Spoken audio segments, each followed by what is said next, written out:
Welcome to Tramlines, a podcast from Agri. I'm your host, Tony Smith, putting your questions to the experts. In 2023-24, farms in England spent £2.3 billion on machinery, according to the Department for Environment, Food and Rural Affairs. With high investment and shifting margins, farmers need strategies to maximise their returns. But what does that mean? To help us with those questions, we welcome Paul Pickford, farm business consultant, Jonny Kerley from Origin Digital, and Ben Foster from RHIZA. So let's start off this conversation. Where do we start? Paul, what are you noticing? What are you seeing on farm with regards to this spend, this huge spend of in capital and farm machinery? Tony, it's probably not too much of an overstatement to say it's come to a shuddering halt. Farm investment in machinery since the price of wheat collapsed has been, bare necessities and no more. And Jonny, I know that you look at data very carefully and the stats. What are you seeing? There has unequivocally been a trend for bigger and bigger units to cover more hectares with fewer operators over the last few years. We've seen a lot of farms get into the cycle of buying bigger kit, then they want a bigger tractor to pull it, then they can buy bigger kit again. It's all about, more horsepower. I would say a lot of the challenges that agriculture has seen over the last few years have been tried to be solved with more horsepower and more fuel, pull wider, deeper or faster. Agritechnica last year made it clear that the race to the top in terms of size is not slowing down. We've got the John Deere 9RX 830 boosting at 913 horsepower now. We've got the CR11 New Holland combine harvesting 135 tons an hour. You try and put that into perspective. If you think you're the man on the shovel in the shed shoveling up and you've got 13 10-ton trailers coming in every hour, that's keeping you busy. But at the same time, and it was visible at Agritechnica, I think we are seeing a rise in the autonomy, the autonomous units, be that specifically built robots or tool carriers, or also the traditional tractors being autonomized. Having said all that, if you read the Farmers Weekly report, there has been a drop in tractor registrations over 240 horsepower in 2025. Yeah, so it's not a simple decision. Ben, what are you seeing happening on farm? Yeah, I think, Tony, one of the biggest changes, even in the last 3 or 4 years, has been the number of machinery manufacturers now that have online digital platforms. You go back 5 years, it's pretty much just JD Ops Center or people running equipment through programs like Gatekeeper, for example. Whereas 2 years ago, you had the launch of the CNH Field Ops platform. You've now got Class Connect, which launched, I think it was last year. And I'm sure the rest of them are now playing catch up on that front. So there's a big desire, I think, for this idea of the paperless tractor and the paperless office, and actually having that connectivity on farm is really important to achieve that better data transfer between tractor and office. A bit like sort of Jonny has said, as these businesses get bigger and bigger, it's not just a one-man band or a small family unit. There's multiple people, multiple tractors on the farm, and keeping track of that is really important. Paul, coming back to you then, we can hear some of the changes, some of the needs from farm machinery for the modern farm, but talk us through some of the financial implications and how farmers are looking to finance this expensive equipment. Yeah, finance has always been an issue in agriculture. There's plenty of availability. It's selecting the right route, and there are still a few farm businesses that will invest in machinery purchases out of their own reserves, but they're fewer and further between now, and most people have looked into finance houses to do that. And banks don't want to see machinery purchased on overdrafts. Overdrafts are there to operate the yearly investment, the seed, the fertilizer, the fuel and the labour, not to stand the cost of a machine that might last 4, 5, 7, 10 years. So that's moved across to largely hire purchase, and mainly hire purchase because the banks don't really get a chance to look in. A lot of the dealers for many years offered subsidised finance. There's a bit less of that around now than there was, but there was a lot of it about. But we are now starting to see a few of the high street lenders more aggressive in that area, looking to try and get some of that back. And Paul, what other trends are you seeing when it comes to machinery considerations? I mean, we are seeing, as Jonny alluded to earlier, we are seeing bigger machinery on farm. Labour is the single most difficult, decent labour is the single most difficult thing to find on farm now. It's not unusual to have to advertise more than once to find a machine operator. Just to say, there is that link there to the labour as well. It's not just finding someone to sit on the seat so much. It's about finding skilled labour that can make the most from your investment in that machinery. If you've got a £500,000 outfit and you just put anyone on it, are you making the most per hour of operation from that machine? Compared to if you've got a really skilled operator on there who can make the most out of it.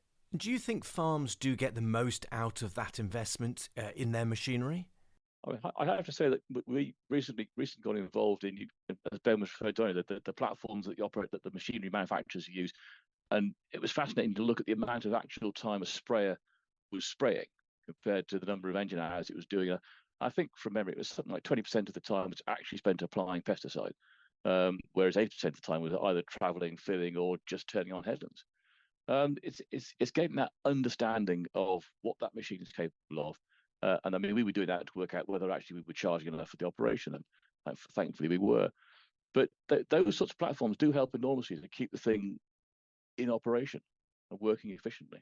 I thought exactly the same thing, Paul, recently from looking at second-hand combines for sale. You would always see that the drum hours is far lower than what the total operating hours for the machine is, and you think it can be several hundred hours difference in many, even on a young combine, and you think, what's it been doing switched on all that time without the drum running?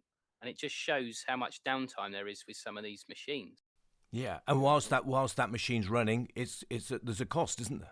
Well, and that's what I was talking to a chap I met on a farm not so long ago who's come from the construction industry, and he said the amount of idle hours some farm kit has compared to the construction industry, where they've always been trying to eke out every penny, it is bonkers. He said it'd be not fired on the spot, but would be seriously reprimanded if he was sat there with the tractor idle while he's having a chat to his neighbour on the edge of the yard. So I think it's things like that with the price of diesel, particularly where it is now, really do need to think about on farm. And actually, some of these digital tools are highlighting, like Paul and Jonny have said, where some of those sort of efficiency improvements can be made on farms. Do some of those digital tools give that visibility from the data as to what that machine is absolutely doing? Yeah, 100%. I mean, the rise of telematics, basically, you can understand your fuel usage at 5-second intervals on a tractor working away in the field. You know exactly where it's spent, where it's used more fuel to do the same job in the field, where the productive patches are, the unproductive. You've got multiple sensors on your machine. That's besides the tracking, the hourly work rates, the emissions. That is all commonly now coming into the tractor manufacturer's platform.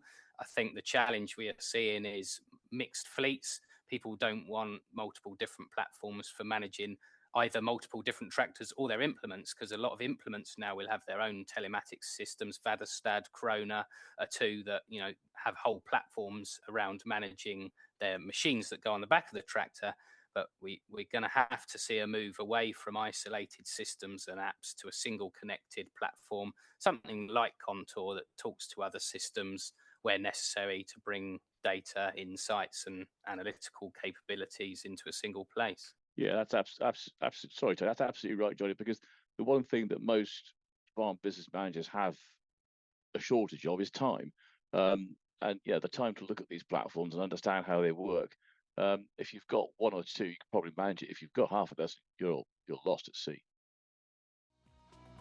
Agri offer integrated advice across your whole farm business, helping you reach your goals.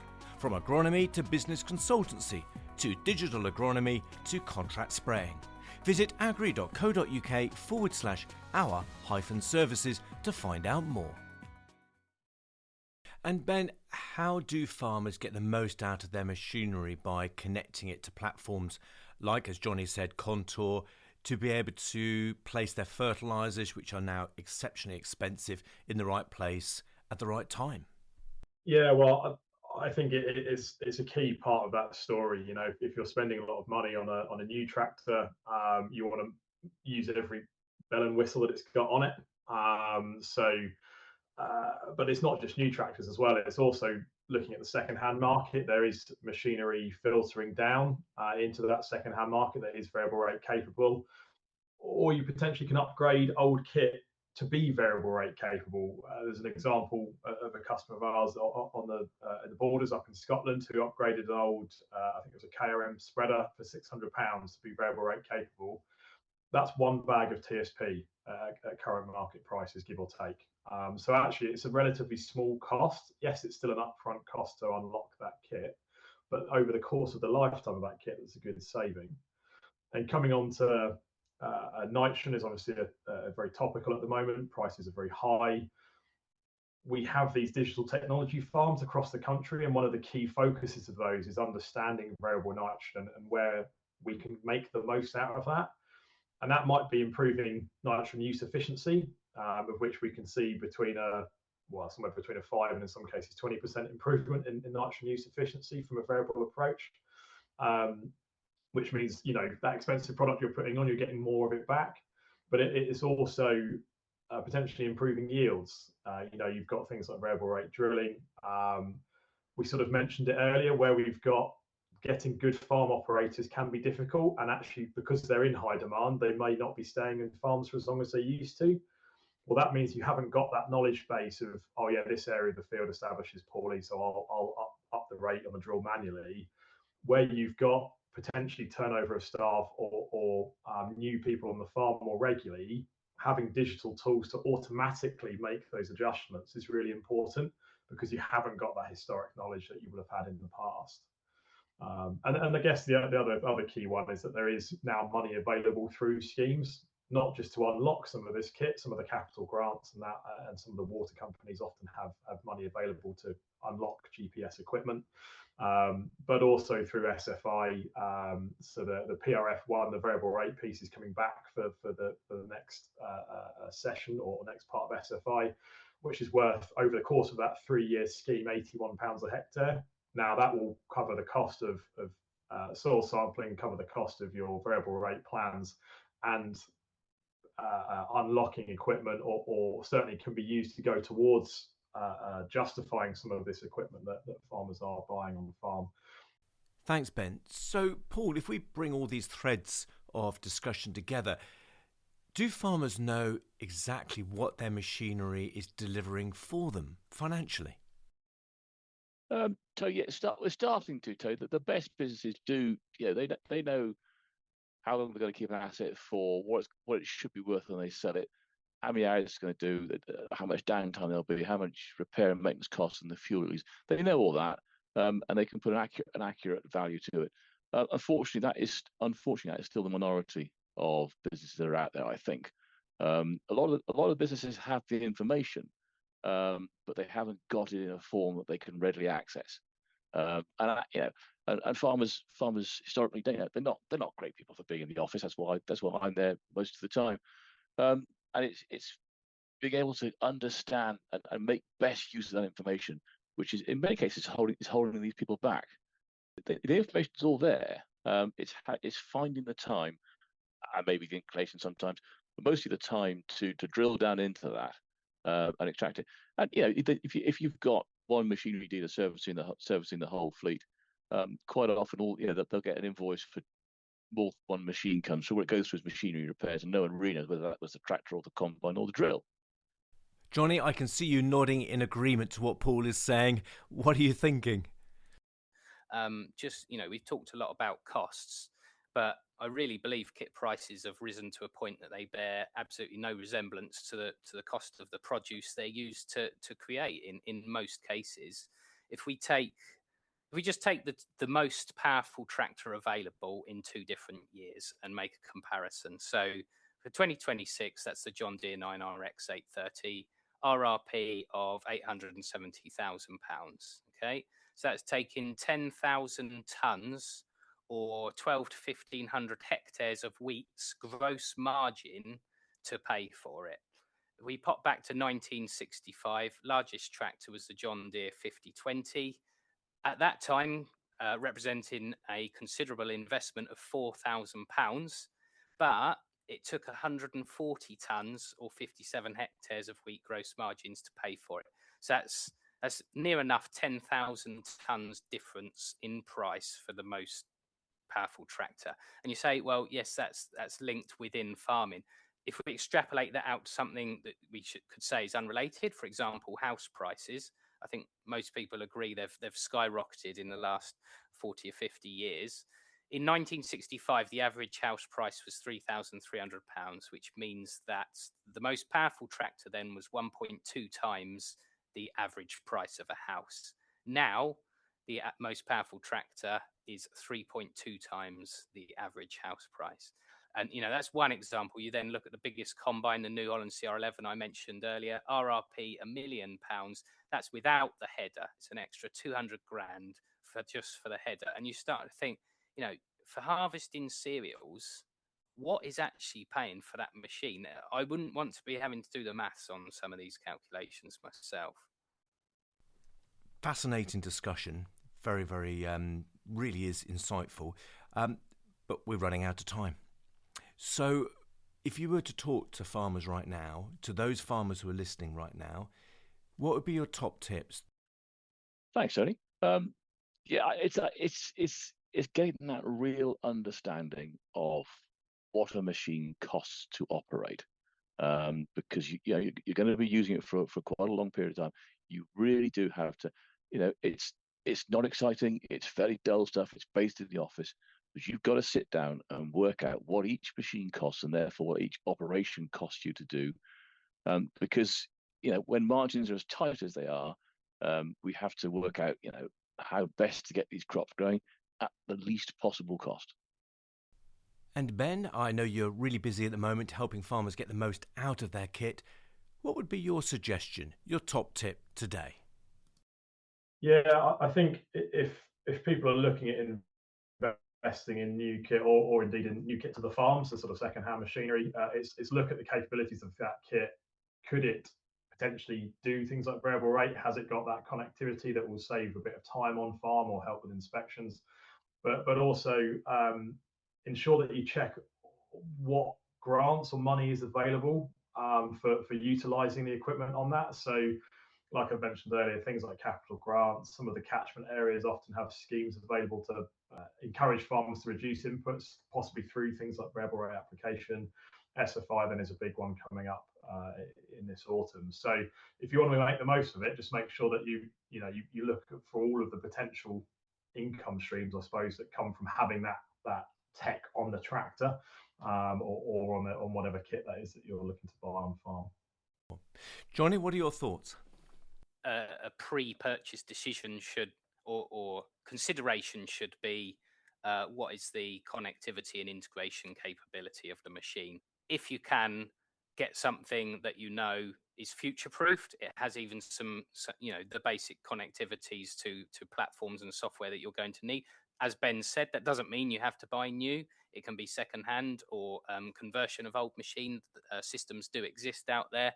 But data is becoming ever more important. Your customers are likely to increasingly ask for evidence of sustainability and different metrics across the farm in the production of your produce. So don't paint yourself into a corner. Consider the connectivity element and that data sharing up to a platform so that when the need arises, you have that data and you can use it to your benefit. Thank you, Paul, Jonny and Ben, for such a valuable discussion, making the most out of farm machinery. Do stay tuned here on Tramlines, and why not visit our extensive library of previous episodes, available on all well-known podcast platforms. If you have any questions for our experts that you'd like answered, email them into info@agri.co.uk. That's it for this podcast, but do tune in again as we meet the experts throughout the season, exploring the many immediate and longer-term questions for growers and farmers in the UK. See you next time.